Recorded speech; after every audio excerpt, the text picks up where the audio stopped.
everyone, I'm Jackie Max. Welcome po sa aking Tarka today. Today's message po yung para ito sa mga Pisces, Cancer, Scorpio, month of December 2024. Ito'y pawang gabay lamang po ito na sa taas ang ating pagtiwala sa ating Panginoon at di pumandi po sa aking mga readings. Hindi lahat 100% na makaresonate sa inyo guys, kunin po akman na sitwasyon po ano po nakarelate sa inyo guys. Hello po sa mga co-sponsor at hello po sa mga water signs. Kumusta po kayo? Sana po kayo po ay ito general reading. Be open-minded at sana ay makarelate ito sa inyo guys. Pero low expectation lang po. Simulan natin guys.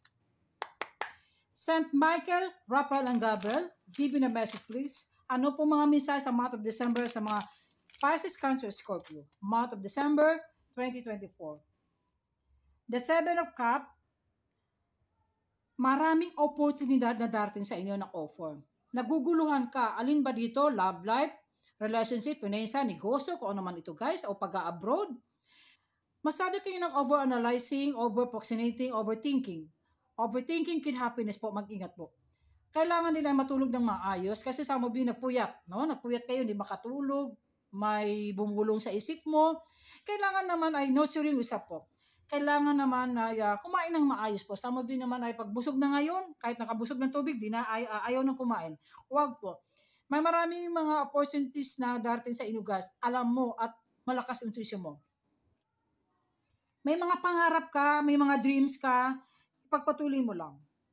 Page of Swords, someone is watching for you. Hindi ko alam kung ino-stalk ka ng person mo o pwede ito family members.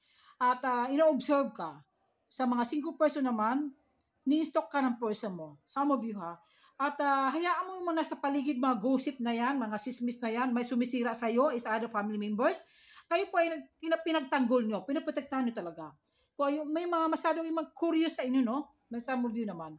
Ito naman dito, Pentacles, may pagbabalance ito sa paggastos ng pera, balanse sa isip, puso at damdamin. Maganda ang kapirahan sa mga Pisces, Cancer, Scorpio itong month of December. Some of you, maraming pagbabayaran. Okay lang yun. Kasi may unexpected na blessing na hindi mo naasahan, guys. So, some of you naman kailangan ka ng balanse. Halimbawa, kailangan ka ng wisdom, prayers, serbisyo, yung courage, yung confidence mo, kailangan pati spirit ka rin, no? Last of ko naman, ito naman ay the God the Father. May mensahe po ng ating Panginoon po. Malaki ang faith mo, malaki ang tiwala mo. Some of you nagkaroon to ng mga distraction, pero nalagpasan mo daw. Ito naman may mga well-organized ka, marunong ka ma-organize sa mga, pwede ito mga celebration party, o isa sa trabaho, isa sa oras, alam mo na kung paano gagawin mo. Financial stable, at masyado ka daw, kanang control ka din sa mga emotional mo. Stable ka sa trabaho, may mga fatherhood po dito guys na spiritual connection na may nag-advise sa'yo na mas matanda sa inyo guys. Pakinggan mo kung anong mga mensahe ito guys. Sa ito na sa month of December, maraming mga blessing na hindi mo naasahan at kayo po ay malakas ang tiwala mo at kailangan be courage lang.